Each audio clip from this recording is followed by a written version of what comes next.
Salvete, this is MikeOrion on the MikePlayShow channel, and in this video, we'll be breaking down the plot, mechanics, and features of Silent Hill F. Enjoy. Let's get started.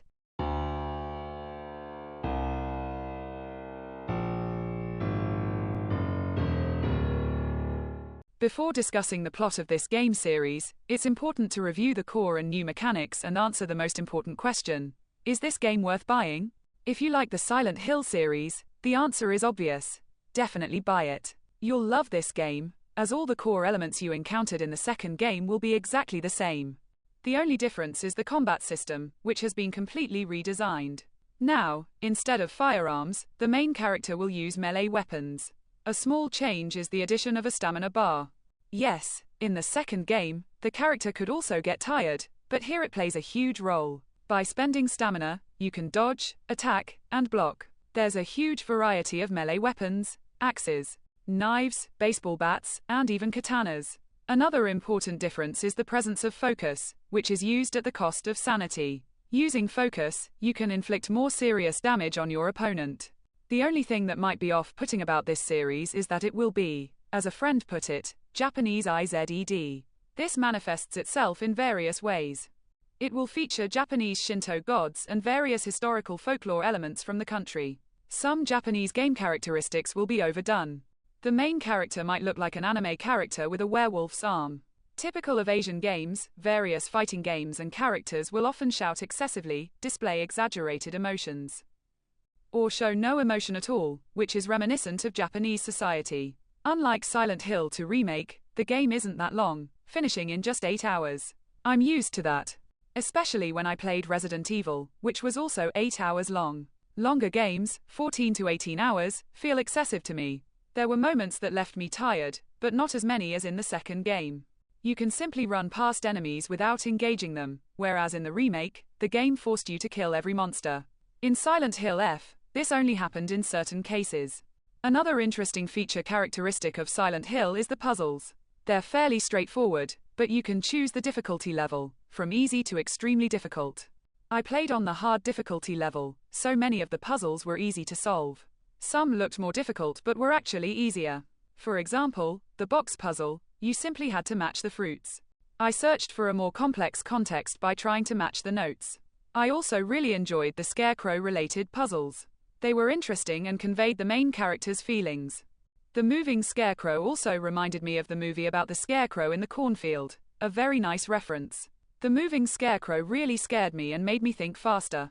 I think it's a good implementation of an interesting mechanic. To sum it up, I recommend playing this game. It has many interesting mechanics and features. It's a well-made game with an interesting world, plot, and lore, which we'll explore now. To fully understand the plot, you need to play the game more than once, and even try all the endings, as they reveal the entire story. Before we begin to analyze the plot, it's important to clarify. The events of this game take place either in the head of the main character, or in the entire village. It's merely a metaphor for the main character's internal struggle. I also have a theory that adult Hinako is a creature of the mist, like Pyramid Head in the second game, but this is just speculation, and I'm leaning toward the former. The main character faces the most fundamental struggle within her. The main character faces the contradiction between her young, free self and her adult self, ready to become a wife in an arranged marriage. This is precisely what this game emphasizes. The village is presented as the past, the main character's childhood, which is eventually destroyed by a flower monster. The red flowers are called Hagenbanba. They grow near the cemetery.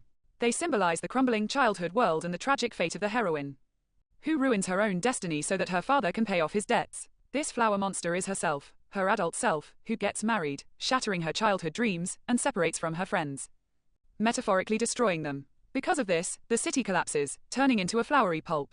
This symbolizes the farewell to childhood hopes and the destruction of childhood. Much of the narrative is built on metaphors, but some of the conversations are real, and through them, we can trace the events that took place before the wedding.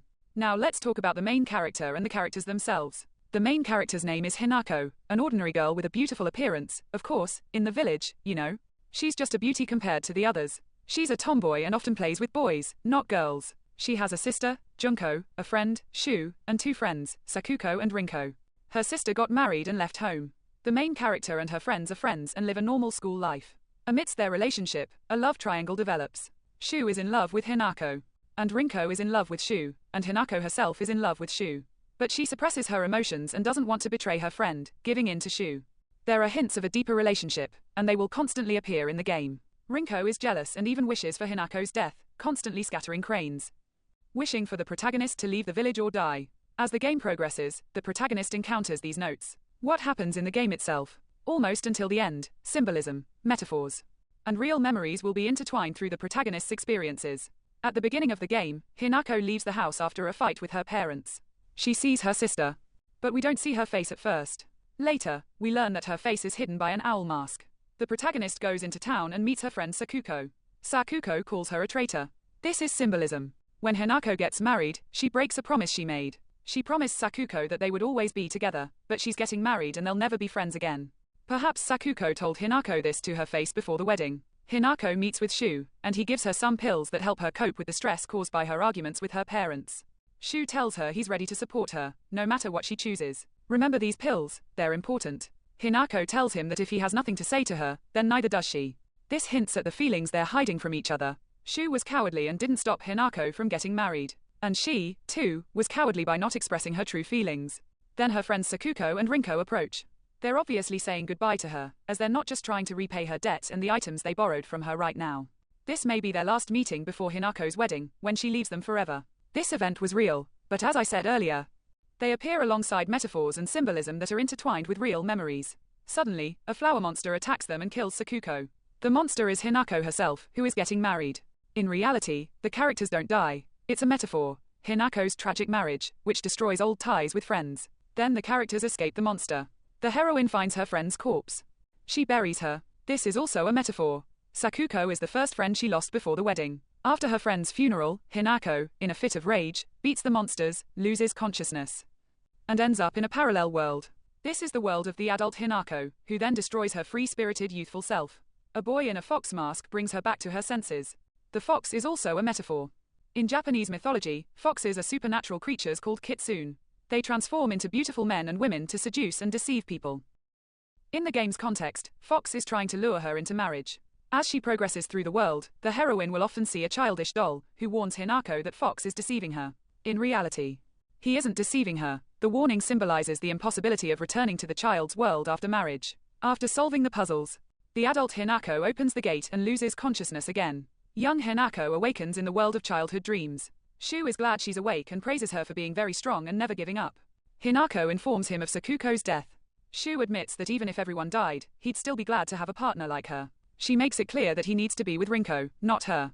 Shu himself has even forgotten about Rinko. He gets the hint, and his hurt can be seen when he tells her to keep up, otherwise he'll abandon her. They go looking for Rinko. During their search, they test whether it's a dream. Shu wants to pinch Hinako, but she refuses to let him touch her. This pushes Shu away even more. It's hard to say why she's afraid of his touch. Perhaps she doesn't want to betray her friend, or perhaps his touch might hurt her, since she really does feel something for him. Then Hinako tells Shu about being lost in a field as a child. She burst into tears and hasn't cried since. Shu didn't expect her to have ever cried. He says that keeping everything bottled up is a bad habit of hers. This illustrates a peculiarity of Japanese society. Prolonged periods of emotional repression can lead to serious consequences: suicide, nervous breakdowns, or even murder. Hinako will repeatedly suppress her feelings throughout the story, often giving herself an inner self. Continuing their journey, Shu tells the story of catching tadpoles in the river as a child and how much fun it was. He lightly splashes water at Hinako, who smiles. Shu again says he will support her at any moment, even if something happens, and that she can rely on him. The fog thickens, and Hinako loses sight of Shu. Interesting puzzles begin, centered around the scarecrows in the field, each telling a story in the form of poems. The goal of the puzzles is to match the schoolgirl or schoolboy doll that corresponds to the poem on the doll and remove the plug. The dolls themselves reveal that they include Hinako, Shu, Rinko, and Sakuko. The final doll is Hinako herself. If you read the poems in full, you'll learn that Shu loves Hinako. The main character hurts him, and Rinko hates her for it. She despises Hinako. It's hard for her to look at her and pretend she doesn't. Rinko doesn't trust Hinako. She also considers her a traitor, since she took her Shu from her. In her diary, Hinako writes that Rinko has started spreading rumors about her. Hinako concludes, "Love ruins even the strongest friendship." After the riddles with the scarecrow, Hinako appears near Rinko's house. Rinko hugs Shu. This makes Shu and Hinako uncomfortable. From the scene, it's clear that Hinako can't betray her friend, so she's forced to ignore her feelings and Shu's. They decide to flee the city, but they see a broken bridge. It's unclear why they couldn't simply cross the river or swim across it, as it's neither deep nor wide. You understand. All of this is happening in the head of a young girl who hasn't yet studied well. As the brain dictates, so are the limitations. They decide to take a huge detour through the village and reach the highway. Out of jealousy, Rinko pushes Hinako down the stairs. She falls and loses consciousness. Waking up, Hinako finds herself back in Lisa's world. Using a key, she opens a secret passage and takes the Naginata. Now the heroine is completely similar to Naoi, the protagonist of Assassin's Shadows. Only without the freaky black gay samurai and the delusional plot. I told you Assassin's Creed Shadows is terrible. Then Hinako meets her friend Sakuko, who has transformed into a monster resembling a temple attendant. In real life, her parents owned a temple, and she participated in the ceremony many times. The protagonist begins to fight his former friend. The battle symbolizes the friend's attempt to keep the adult Hinako in the world of her youth. Therefore, the heroes from her youth appear to the adult Hinako as monsters in Lisa's world. And the heroes of the adult world also seem like monsters to young Hinako. Her friend calls her a traitor because she betrayed their friendship. After all, she's getting married and they'll never see each other again. She defeats Sakuko. Then Hinako drinks water with Fox. But the water turns to lava, and she passes out. She returns to the world of childhood. Shu is glad she's awake. They decide to go. Shu and Hinako start talking. Rinko remarks that Hinako talks like a guy. Shu explains that they've been friends since childhood. Rinko makes a caustic remark. That's why you haven't built a relationship. Of course.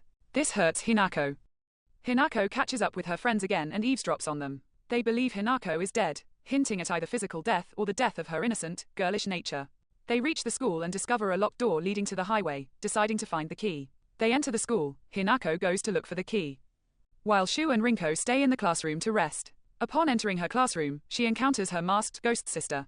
The mask symbolizes the facelessness of a woman entering marriage. She loses her face and becomes submissive to a man. The sister explains that it is up to her to decide what choice to make, to remain in the world of free youth or to become a submissive wife. Returning to the door where Shu and Rinko are, Shu says that Hinako is suffering, and Rinko explains that her partner is no longer there. These lines likely take place in the real world, and they are worried about Hinako getting married for money. Rinko explains that Shu will no longer have a partner, as she's already getting married and it's inappropriate for her to associate with a man. Hinako returns with the keys, and her friends ask her to rest. Hinako falls asleep in class and finds herself back in the world of adulthood. The protagonist solves puzzles involving altars that open doors. The puzzles weren't long, so they're solved quickly. The protagonist begins getting rid of her friends. If you go to the right room, it locks Sakuko in an iron cage, condemning her to eternal darkness, which she fights fiercely. In this location, you can find and read a note dedicated to Mr. Rabbit, in which Sakuko shares that she has made her first friend, Hinako. This further confirms that Sakuko considered Hinako a traitor, as she married and betrayed their friendship. Hinako locks her friend in the darkness, thus saying goodbye to her forever, leaving her alone.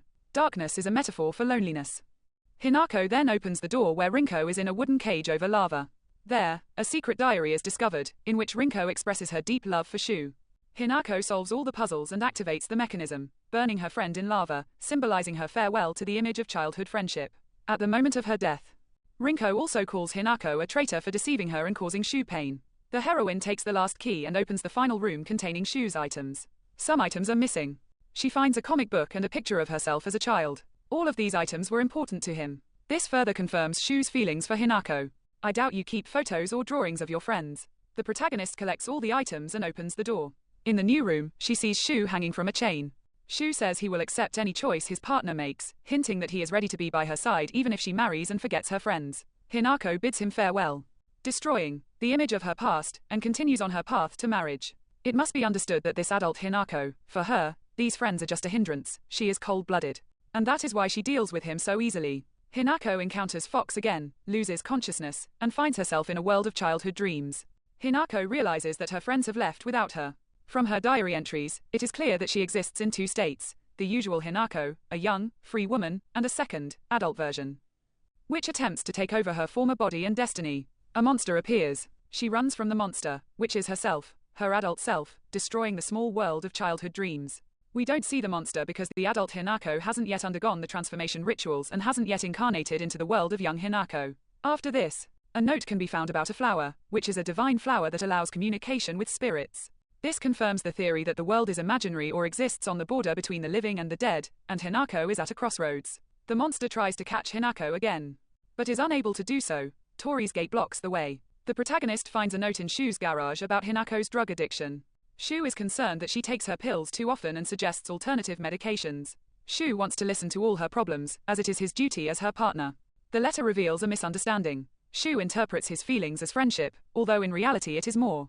Hinako enters Shu's house and looks at Shu's photograph, examining him. Someone knocks at the door. Hinako thinks it's Shu, but it turns out to be the monster, her adult self, who grabs her and strikes her. Hinako loses consciousness and awakens again in the fox's world. The doll warns her that there is no turning back. The fox suggests performing rituals to turn Hinako into a wife, stripping her of her will. Hinako decides to give up her right hand, a symbol of complete submission. The next ritual involves branding her back, symbolizing her belonging to the fox's clan. She loses her family name and becomes part of her husband's family line. This is a reference to Japanese history and tradition.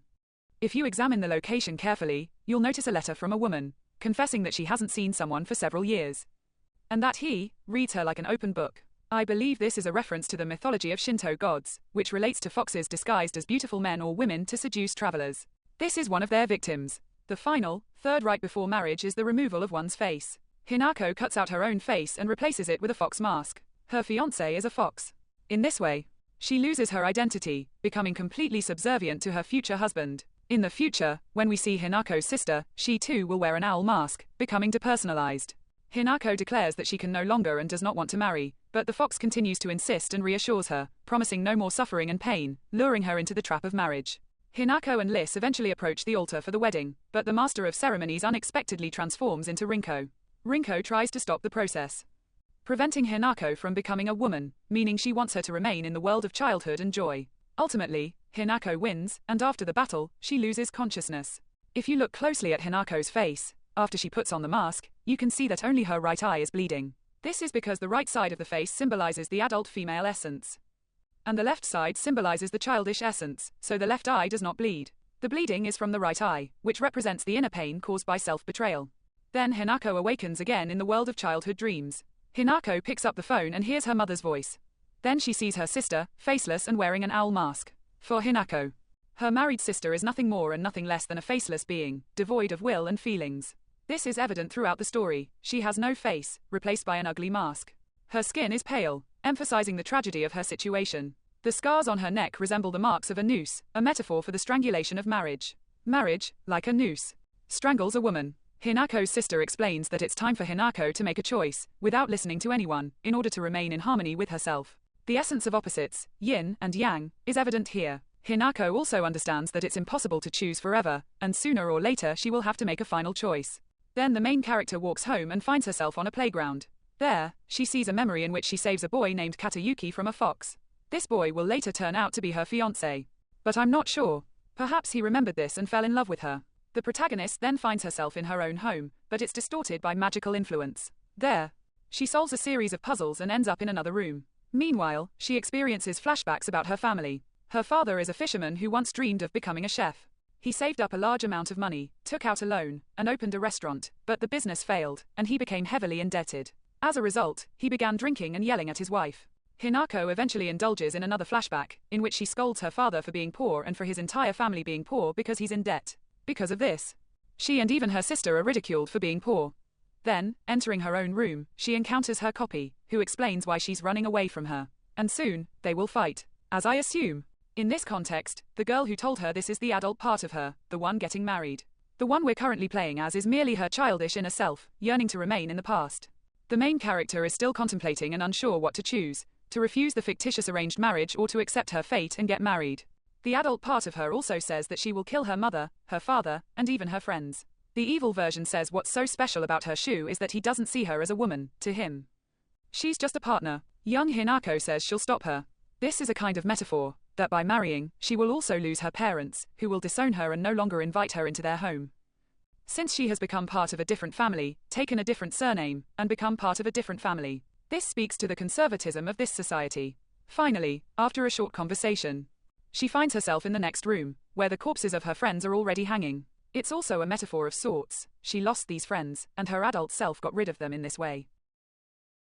Then a scene begins in which her parents are happy and cheerful, and simultaneously, she experiences flashbacks to her father being a heavy drinker and angry. At one point, he accidentally throws a knife and nearly hits his own daughter. Then the images of her parents distort and become terrifying. As a result, a fight ensues. Hinako defeats the disfigured forms of her parents, and they leave her, thus showing that it doesn't matter what she chooses. Time passes, and she will either leave her parents, get married, or grow up and move away. So, it's a kind of metaphor. It's impossible If you don't prioritize, you can lose everything. Then the main character sees a monster in the form of a bride. This costume, resembling a sperm, is actually a traditional Japanese bride's costume. Kill her parents. This is precisely what is shown here, that by getting married, she loses her parents. Then she loses consciousness. Later, the heroine awakens again in the fox's world. He gives her medicinal herbs and gives her a pendant with his image, thus indicating that she is now his. But one thing worries me a little. Another note has appeared here, related to the maid, which tells the tragic story of an aristocrat and her maid. In it, the maid had an affair with the aristocrat, and as a result of an emergency, they had a child. But the aristocrat rejected her because he had a more promising bride. To me, this note simply demonstrates the traditional nature of this society and has no connection to the plot. Having solved a series of puzzles and destroyed her opponents, the main character, having collected 2 amulets, meets the fox again. Her sister approaches them. Her sister asks if she killed herself. That is, her inner child. Of course, Hinako can't answer completely because she hasn't actually killed her completely. That is, she hasn't suppressed her child side.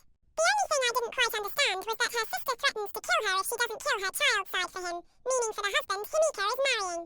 Why does the main character answer the riddle about foxes, and the doors swing open?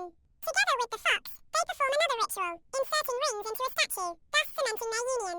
The young version of Hinako is angry at her adult self for taking everything from her. Her parents, her friends, and her girlfriends. She goes after her, refusing to fight her. Then she catches up with the monster, but it grabs her and strangles her, causing her to lose consciousness again. The sister goads the monster into killing her younger self for the sake of marriage. Upon noticing and examining the monster, we also see the following. The monster is faceless, like the heroine's sister, and we also see traces of a noose around its neck. All of this again symbolizes the resignation and tragedy of this fate. Then the protagonist loses consciousness and finds herself back in the fox's world. She is already at the altar with the fox, and their union is almost complete. As a result, they place objects on the altar that resemble branches entwined with ropes, also a symbol of the noose that a woman is tied to during marriage. Red flowers begin to emerge from the heroine. These flowers are called hikambana flowers, which are planted only on graves. This metaphor signifies that her marriage is tantamount to a death sentence and a break with her old life. This further hints that she will be unhappy in her marriage. The mask eventually slips, and she transforms into a flower monster.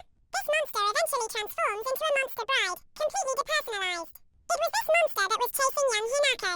Eventually, Hinako transforms, and her youthful form disappears, signaling her final transformation. Hinako now becomes a woman and gets married. Before all this, her sister asks her to come home and say goodbye to her family.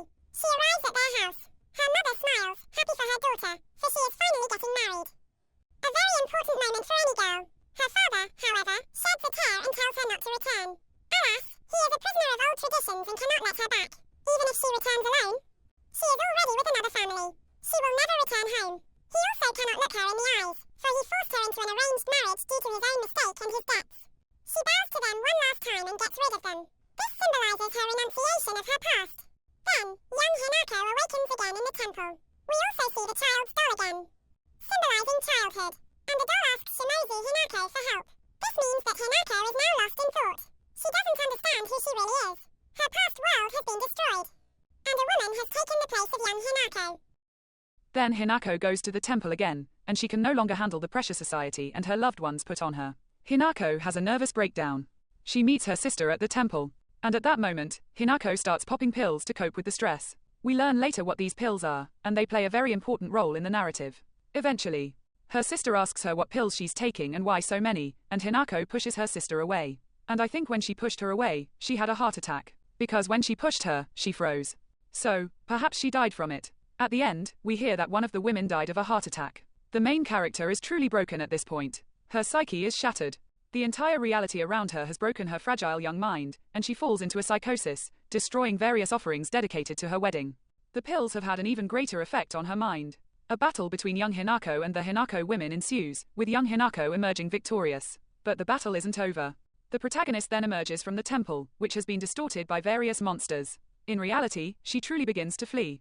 I assume at this point she went on a rampage and possibly killed many people, including her friends and parents. After which, she runs out of the temple. A siren is heard, symbolizing that either the police or an ambulance have arrived.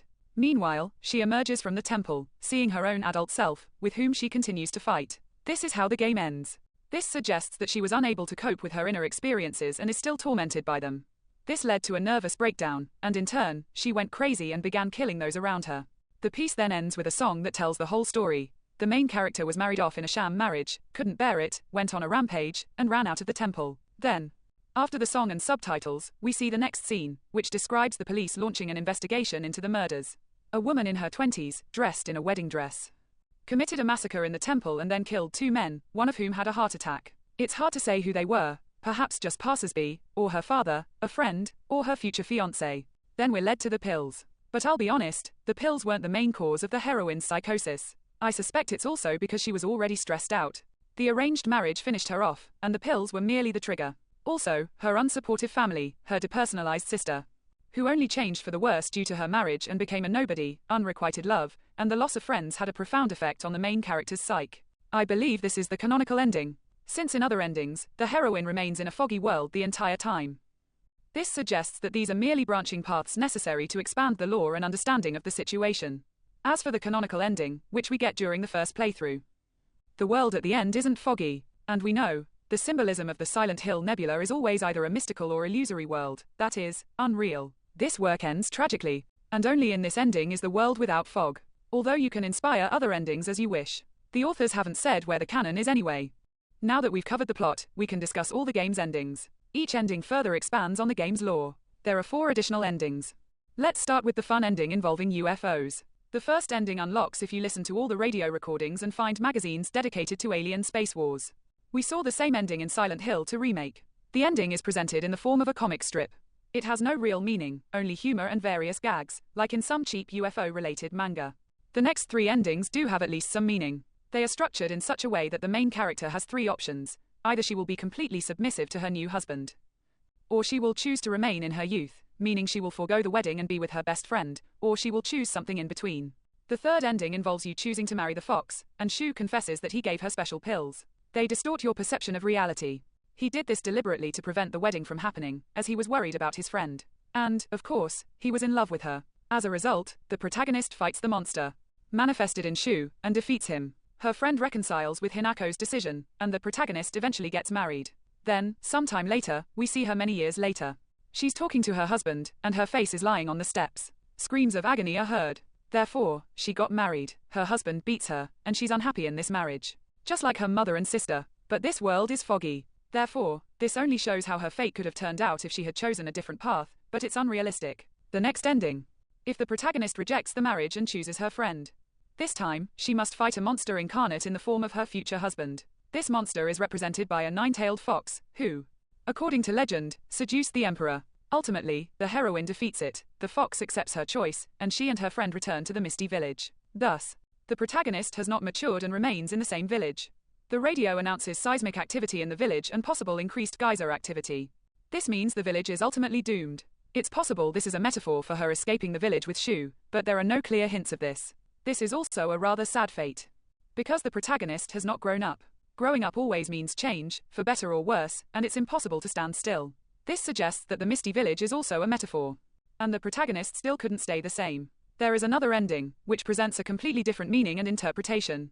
The main character forms an alliance with her adult self and her maiden self, the younger version. They both destroy monsters in the form of her friend and future fiancé. As a result, her friend and future fiancé accept her choice. She refuses to marry for now, but she doesn't give up on her fiancé's feelings.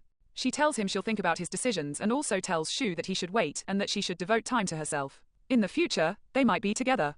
This ending is the best. But it's unrealistic because the main character still remains in the Misty Village. This is another hint that the ending is non-canonical and unrealistic. In reality, as I said earlier, Hinako ultimately killed everyone and went mad. This ending simply shows the need to find balance. All Japanese mythology is built on this, finding balance, the meaning of yin and yang. This work teaches us not to bottle up our emotions and to disagree with the decisions we're forced to make. It touches on an important philosophy of growing up, marriage, and human development. It reveals the horrors of a conservative society, where not only women but also men suffer. The work depicts the fears of growing up and the loss of friends and parents because of it. The work also teaches us not to jump to conclusions and actions too quickly, as they will play a huge role in our future. Many people didn't like this game because they didn't understand the point of the work after finishing it, and I completely agree with them. I'm tired of games where you have to figure out the truth yourself. It's very tiring, and not everyone has the time for that. The work essentially ends with nothing. And you don't understand how it ended. I had the same emotions. I thought, what a horror this is, what a disgusting work this is. I played it all, and it seemed pointless. But to understand the plot, you need to play the game 5 times, and not everyone has that much time. Another problem with the work is its Japanese characteristics, the excessive emotionality at the end. Also, the heroine, who resembled an anime character, puts many off. The work is deeply flawed. symbolic, and Japanese, which also puts off new gamers. Sometimes it seems the authors aren't geniuses, but lazy. They hide their artistic impotence behind symbolism. But this game is different. It's a brilliant game in its own way. Not everyone will understand this work, but I still liked it. Although, like you, I'm tired of games where you have to constantly think. Where not everything is obvious, where the conclusions aren't drawn at the end, but you have to find them yourself. In this context, it's appropriate. The entire story of Silent Hill is built on this. It's not designed to scare you, it's designed to surprise you. Playing it at times felt like I was going to work, but I did it to find out what would happen next. How else can a game surprise me? And it did, once I understood the plot. It plays on psychology, showing that scary monsters aren't ugly creatures, but the insane reality we live in and the inner experiences this world evokes. The game's story is built on this. And most importantly, the game shows that the most terrifying monster, for oneself and others, is not a spirit or creature, but the person themselves. I really enjoyed it. I give it a 9 out of 10, removing a 1 because in some aspects the game feels a bit dated and stuffy. I got tired of killing repetitive monsters that aren't interesting in themselves. They just slow down the gameplay. If they could be removed, the game would only take 6 hours. I didn't particularly like the artificial conventions that slowed the game down, but I liked the combat. It's something new. So what conclusion can we draw from the end of the video? This game is special. It's unlike any other. It makes you think. It teaches us a lot. It teaches us to listen to our inner selves, and most importantly, it teaches us to think. Leave your thoughts on the game's plot and mechanics. We'll discuss them together and draw conclusions. I hope this video was helpful. Subscribe, like, and comment. Good luck to everyone.